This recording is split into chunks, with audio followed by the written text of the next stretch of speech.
in the area speaking, and we're really grateful for everyone for coming out to the event, especially the speakers. We're also very grateful to Chicory Cafe for letting us have the event here. They've been very, very kind to us, very helpful, and please continue to support Chicory. It's an incredible downtown location, provides just a much needed spot for coffee, conversation, and community. So, I'm very grateful that I could be here today. I didn't think I was going to be able to be here today. I have a son who was supposed to be born on last Tuesday, and he's not here yet. And I just kept telling my wife that this is just his first labor strike. Okay, sorry. All right. Sorry, I'm leaving.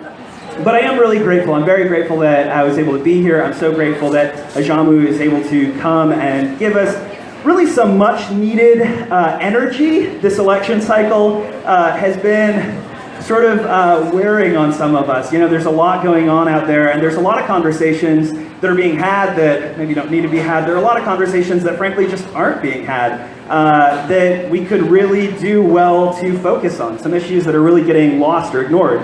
And so we're really grateful that we'll be hearing from Ajamu on some of those. Before we get to that, we have some local organizers, some local speakers who are going to be talking to us. The first is Regina Williams-Preston.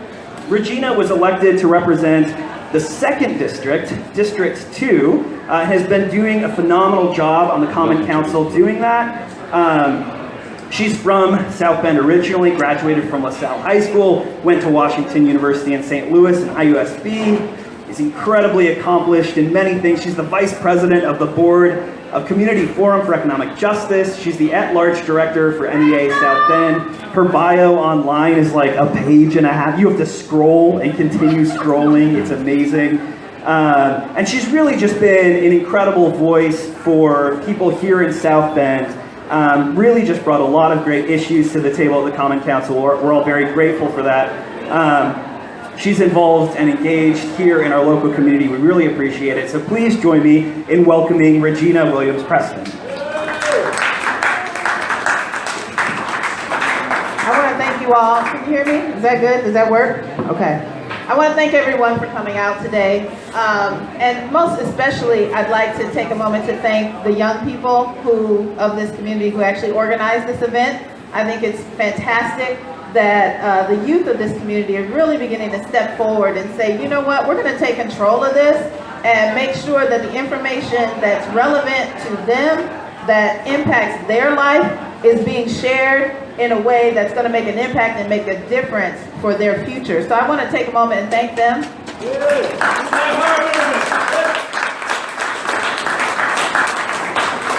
So as a member of the Democratic Party, I am representing today, and a lot of people was asking me, well, you're hosting a Green Party candidate. What's going on with that? What's up with that? Well, as you know, the Democratic Party has come under fire, I think rightfully so, in recent years about their responsiveness to the people that they claim to represent. And so as a member of the Democratic Party, I think it's really important that we open ourselves up to listening to what's happening and what's not happening, and begin to be really honest about, how are we working with people to make sure that we're living our values. And so it's really important that, especially as we're coming along this voting season, but really always, I think as a teacher, I'm a teacher, it's really important to make sure that we know the issues, and that before we go and we just vote, oh, I'm a Democrat, I'm going to vote straight ticket. That's great. However, what does that mean? You might be doing yourself a disservice. Because if you don't know your candidates, if you don't know, first of all, if you don't know your own issues, and you're going to cast a vote to have someone represent your issues, how can you do that, right? And then if you don't know, let's say you know your issues, but you don't know your candidates, how can you just simply cast a vote and leave it in the hands of fate?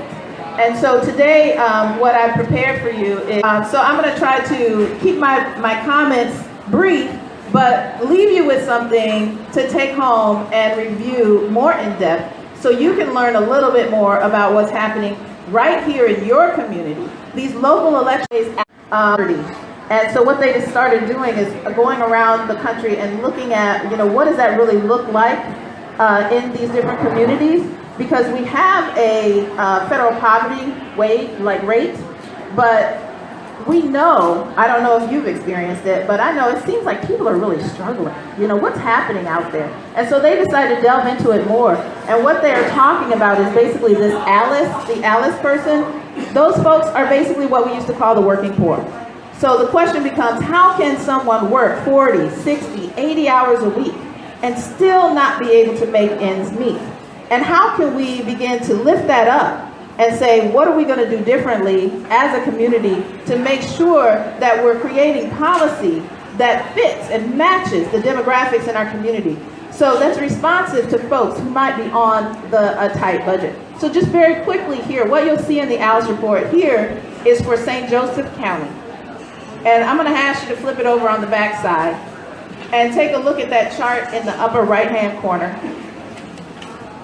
So what we talk about is there's a percentage of folks in any particular community that's living below that poverty range.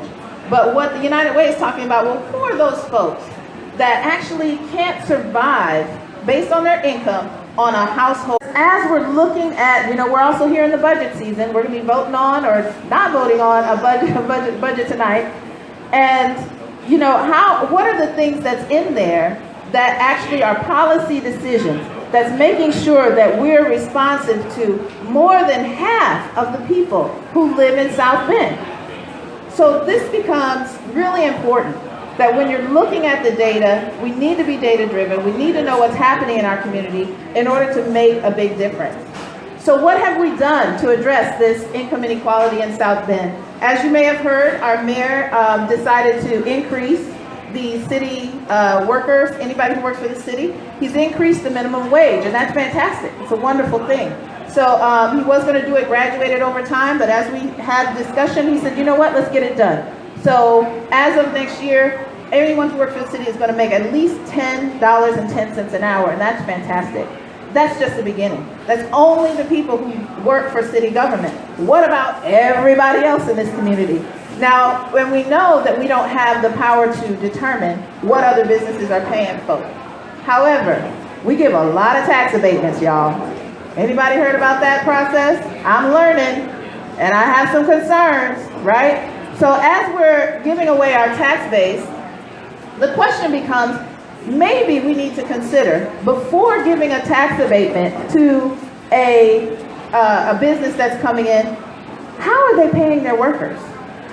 How can we hold a higher standard that if we're going to give you a tax break, we want to make sure that you are paying a living wage. We want to make sure that you are creating an experience for the people who live here, the taxpayers who live here, that they can actually take care of their families and enjoy life. That quality of life is really important. So these are some of the things that we need to be looking at. Fines and fees. As we continue in this community to constantly raise fees around different issues. We have a thing, I think it's $250 we can park on the sidewalk. Well, if 53% of the people in South Bend are living at or below the poverty range, and somebody gets a ticket for $250, that could be the difference between, am I going to pay that ticket or am I going to keep the lights on this month? So these are critical issues, people. So let's move on. I'm trying to get this done in a recent, policing. I'm sure you guys have heard about the issues with community relations and community police relations. There are some things that we must do in this community, and it must happen now. One of the things you'll see on the next page in your packet, in 2014, the City Council and the Mayor actually passed a resolution that included that this community would start a Citizens Review Board. One of many things to work on this issue of policing. One of many things. My question to you is, where is it? We're still asking for it today.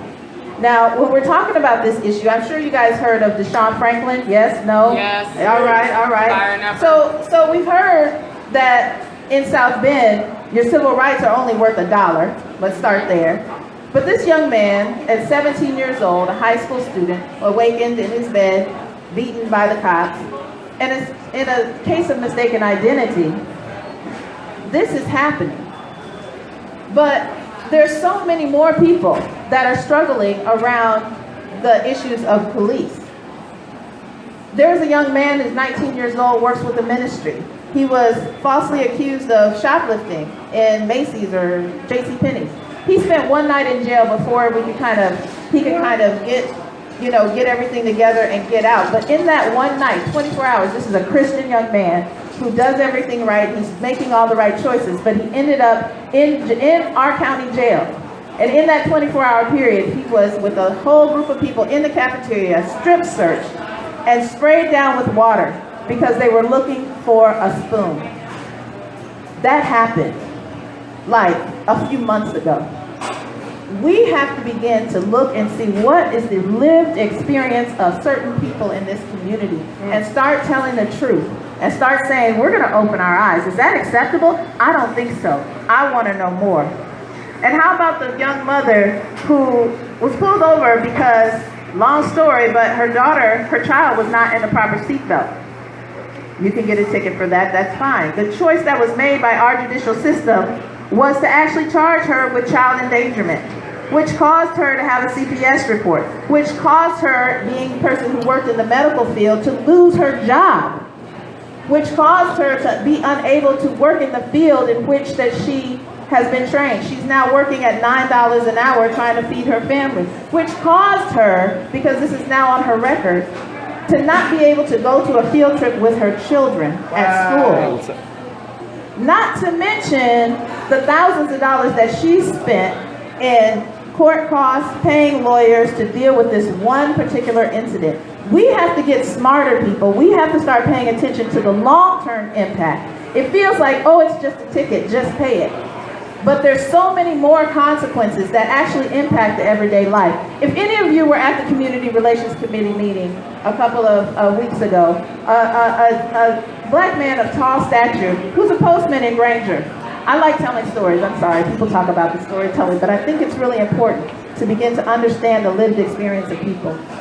He told his story as a postman in Granger. He lives in Granger, he's a postman in Granger, but yet he talked about it, and I think he said it 4 different times.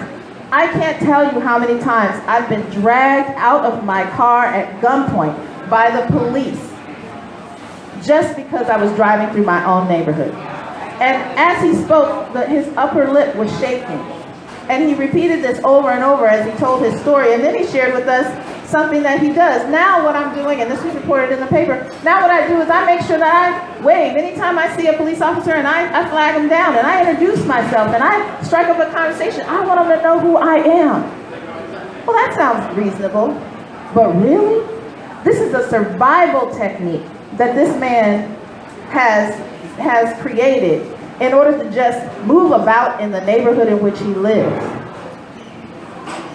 This is what I'm talking about in terms of a sense of urgency. If you are not experiencing these things, we need to begin to share and understand what's happening right here in South Bend so that we can understand where we need to go. Because it's easy to say, oh, well, yeah, we passed this community policing, we should have a citizen review board. 2 years later, there's been no action, nothing.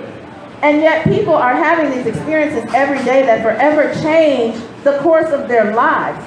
This is traumatizing to people who sit right next to you every single day and you wouldn't even know it. So these are the things that we need to be aware of, and we need to talk to our city government, and you need to know, where do your council people lie? Where does the mayor lie on these issues? And we need to be pressing them on that. Now I know I'm running out of time, so I'm going to skip to an issue that's dear to my heart, the school to prison pipeline. How many have heard about that? Y'all, this is real. I'm a teacher. And the part of the reason there's a lot of information in here, I know, but if you take a look at this sheet right here in South Bend School, there is an issue with disproportionate discipline. As you see, enrollment by race, this was the year of 2014-15. Whites made up about 34%, blacks about 35% of our school district. Yet, when you look at suspensions, Black students receive 62% of those suspensions. Now, I know that a lot of people, there's a lot more information there for you to check it out. And I know a lot of people say, well, hey, if you do the time, you do the crime. If you do the crime, you do the time. But what we don't often understand is on this next page, there's 40 years of research that is dispelling these myths about who is misbehaving and what's happening in schools. And many people, in fact, we just had a forum, a professional development for teachers, and I'm one, in which the administration brought in this man who actually stood up there, and the title was "Don't Kick Him Out." It's like, okay, that's great, this is gonna be awesome, you know? And he stood up there and actually said, racism doesn't exist in America. Thank you, I appreciate that. It would be funny if it wasn't so terrifying, right? He said that, these issues in the schools are not due to race. It's simply because Black children don't have fathers. I know better than that. But what I would say, direct to the issues. Now, what's the impact? Remember I talked about the long-term impact on families, on communities? And on the second page, you'll see a little calculation that we did a few years ago in terms of what's happening for young people. In this particular year, Black students received 12,000 some days of out-of-school suspension.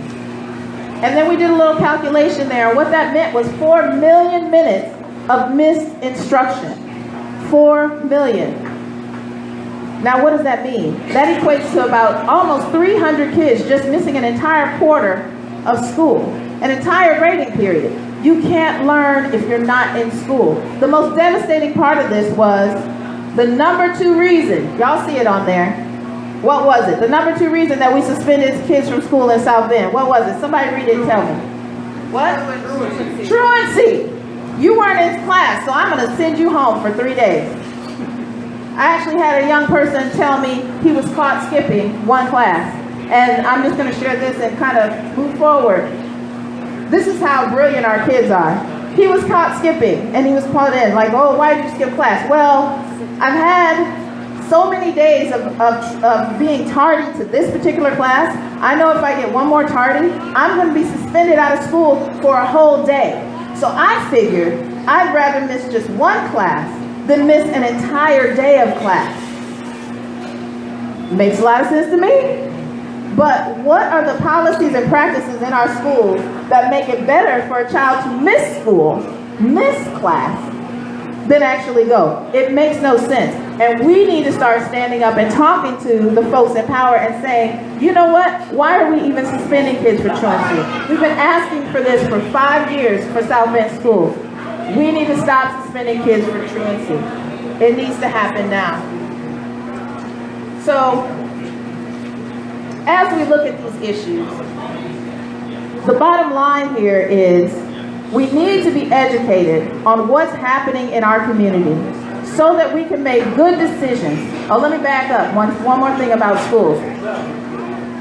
At the candidate forum for school board, we had 2 candidates who actually said that either they didn't believe in anything called the school-to-prison pipeline, or that we were misinterpreting the data, that there's no such thing as disproportionate suspensions in South Bend. Now, you're either sorely misinformed or I don't know what's happening. But the point is, when Corey Gaffney, I'm going to say the name, I don't care, I'm going to get the blowback, because you need to ask them questions before you cast that vote. Corey Gaffney said that we've misinterpreted the data, that things aren't really, there's not really disproportionate suspension. I want you to ask him. Call him up, find him, email him, ask him about the data that you see in this packet today. Jeanette McCullough, she said she didn't believe that there was a pipeline to prison in South Bend. Call her up, email her, ask her about this data. We can't afford to elect people to our school board that ignore data, that ignore the trends all across the community. The National Education Association, the NEA, the Teachers Union says there is a school-to-prison pipeline and we must stop it today. So make sure you're informed when you're casting your vote for school board. Make sure you're informed when you're casting your vote for council people, whatever it is, because it impacts your everyday life. And what I'll leave you with this is that it's not about intention. Everybody wants to say, oh, but these are really nice people. I can't believe that they would orchestrate something like this. That doesn't matter. Intention doesn't matter. It's about the impact. It's about the impact. If we understand that these things are happening in our community, we need it to stop. We must stop the harm. These are human rights issues. Human rights issues that people are suffering with right now, right here in South Bend. And so I urge you to get involved. I urge you to learn more. And I want you to make sure that you know your vote. Don't just vote. Know your vote. I am now going to introduce a young man who has just inspired me so much